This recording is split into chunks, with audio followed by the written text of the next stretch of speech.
भाजपच्या गटाच्या आज गट नोंदणी होणार आहे आणि त्याकरता भाजपचे नगरसेवक हे नागपूर आयुक्त कार्यालयाकडे निघाले आहे. आपल्यासोबत बोलण्यासाठी आमदार किशोर जोरगेचे आहे.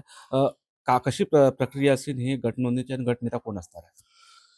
भारतीय जनता पार्टीचे 23 आणि शिवसेना शिंदे साहेबांचा गटाचे 1 असे 24 लोकांचा भारतीय जनता पार्टी शिवसेना या नावाने नागपूरच्या विभागीय कार्यालयामध्ये गट आज आमचा नोंदणी होत आहे.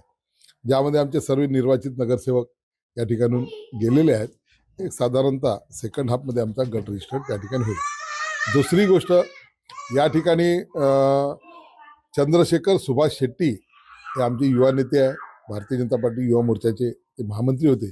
त्यांची या गटप्रमुख म्हणून त्यांच्या नावाला पत्र माननीय रवींद्रजी चव्हाण साहेब यांनी या ठिकाणी दिलेलं आहे. ते या ठिकाणी या गटाचे प्रमुख म्हणून काम करतील. सध्या तर आपण गट स्थापन करणार आहे, पण त्यानंतर जो महापौरची निवड कशा प्रकारे होणार, महापौर कोण ठरणार आहे आणि सत्ता स्थापनेचे काय प्रयत्न सुरू आहे सध्या?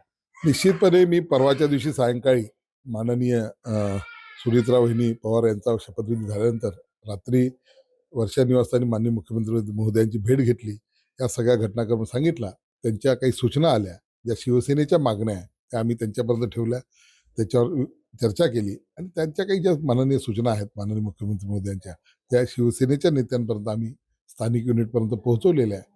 आज आता गट रजिस्टर्ड झाल्यानंतर त्या ला वेग येईल असं मला वाटतं. उभाटासोबत पुन्हा बैठक होणार आहे आज? निश्चितपणे उभाटासोबत आमची बैठक पुन्हा होईल. काही गोष्टी अजून क्लिअर व्हायच्या आहेत, त्या क्लिअर झाल्या करायच्या. महापौर पदासाठी ठाम आहे, त्यांची मागणी आहे, ते तर स्वाभाविक आहे. त्यांची मागणी आहे महापौर पदासाठी. त्या मागणीला घेऊनच एक विचार सुरू आहे. त्यावर काही सूचना माननीय मुख्यमंत्री मोदयांनी केलेल्या आहेत. त्या सूचना आम्ही त्यांना सांगितल्या. ते सुद्धा आपल्या नेतृत्वाशी चर्चा करतील. आम्ही आमच्या ठिकाणी विचार विमर्श करू आणि त्यातून एक चांगला सकारात्मक तोडगा काढू.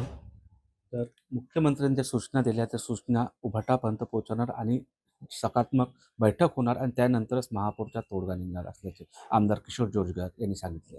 निलेश जहाट, TV9 मराठी, चंद्रपूर.